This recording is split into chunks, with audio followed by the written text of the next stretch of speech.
Good morning, Carmentary. Neil here, back on the road.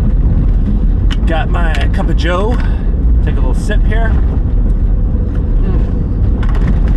Get the throat ready. Snowboard Journal, Diggin magazine, issue or volume, what does he call it? It's issue 21 from my longtime friend and respected snowboard lover, Diego. Daigo is his name, but his nickname, what we've called him for many years, is Diego. Magic Board is the name of the new issue. Magic Board. Look at that photo. What a cool photo. I don't know who took that. I can't sit and look at it now, but I believe that is a Genten stick big fish. I'm guessing that's a big fish. Tail up, swallow tail, kind of a fuinki photo, as we call it here in Japan. It's got the fuinki. Fuinki is atmosphere, by the way, in Japanese. So I just wanted to introduce the mag. It's the new issue. I scanned through it. I've been living here 32 years. I still don't read Japanese. I'm an illiterate idiot. I speak it very well, though. So nowadays with Google Translate, apps like that, you can literally hold your smartphone over the text and it'll translate it for you. So later I will go in and read this, but basically just looking at the photos, I have a photo in here by the way. I got one photo in the mag. It is not easy as a photographer to get a photo into Diggin magazine, by the way. Diego is incredibly selective. So I don't know, I haven't talked to every photographer out there, but there's kind of a vibe now. If you look at the photo section where it's just like beautiful photos one after the other, like some insanely good, you know, beautiful photos. They call it the gravia here in Japan. Like just those epic shots on a full page or a spread. I mean, like beautiful stuff, man. So I have a feeling like all the photographers, you know, as a photographer, you want to see your stuff in print. It's nice in the viewfinder. It's nicer on your computer screen. It's kind of a cool sort of on Instagram, except it's freaking tiny. So it's nice to get your stuff kind of like boom, big in a magazine, and then to be in a magazine that's super selective and doesn't just publish anything. And maybe you send them tons of shots and they just don't even use anything, and you're like, oh man, come on, competition is high, you know, it's tough. So it feels like people are sending in their best work. Now that said, I'm happy to have a photo in there. My photo is of Naoya. The reason I got the photo in there is it was a super last minute thing. We literally shot it like 10 days ago, and he slipped it into the mag just before sending it off to the printers, which is kind of cool as well. So it's weird to look at the photo and go, man, I just shot that last week. I don't know if I can find it here real quick, but the point I wanted to make is that the whole mag is about boards, completely about boards. The title, Magic Board. I believe what he's trying to say is that, you know, each person or maybe each individual has that sort of magic board in their quiver, and he's like going down that rabbit hole trying to figure out, you know, what is the magic board, what is this perfect ride that everyone is searching for. Are there, obviously there's some aspects that everyone will agree on, there's aspects that people won't agree on. It's style, body size, and, you know, all kinds of variables in there.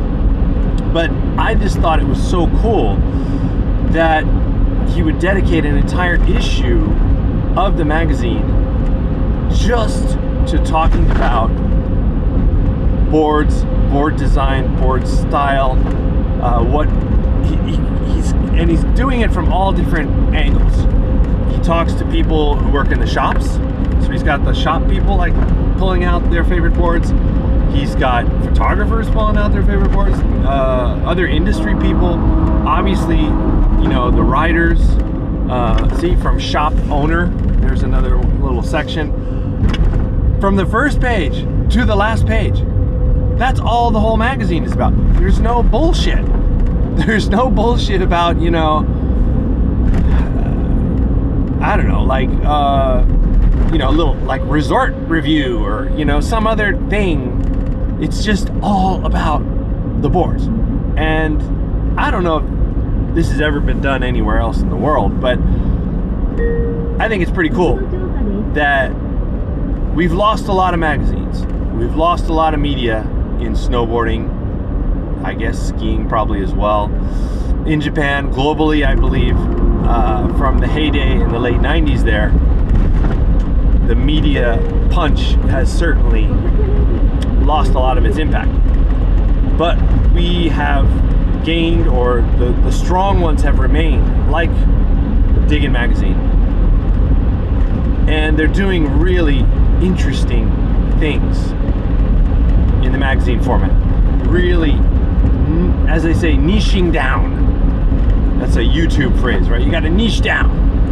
You gotta get into your niche. You gotta go so deep into the weeds that you find your core audience. And I think that's what Diggin magazine has done really well, is to niche down in a variety of directions. He has a theme for every single magazine, every single issue. There's a theme. There was one about vehicles. So it's like, what vehicles do snowboarders ride? And he went deep into that. And, you know, each one is cool in its own way. But I do feel that this issue, issue 21, is going to be a highlight and one that stands the test of time. 10 years, 20 years from now, people could look back and it's like a nice little time capsule of all these people talking about what is the magic board for them in that moment in time. And so congratulations to Diego for making a really cool magazine, super high. The printing is spectacular. The paper is super nice. It's nice and thick. It's a snowboard journal, you know, snowboard journal. So the ads too, like cool ads. Everybody, I think even, you know, every now and then there's like one or two where you go, yeah, okay, they didn't put a lot of extra work into that ad. But even most of the ads are like, I think they step it up for Diggin magazine. And those are the cool ads. Just the generic ones that they put the same ad in every magazine, those are the ones you go, eh. Very cool. Worth getting a copy if you can order it somewhere. And like I said, these days, even if it's all in Japanese, who cares? Scan it with your phone, read the text. You're gonna get the gist of it. It might not be the ultimate translation, but you're gonna understand what they're talking about most of the time. Well done Japan, for niching down and sticking with the hardcore snowboard, snow surf community. By the way, he also did a really cool thing last year. I don't know, I guess it's going to be a one a year issue. Maybe there's a new one. He made a separate side magazine called Dig.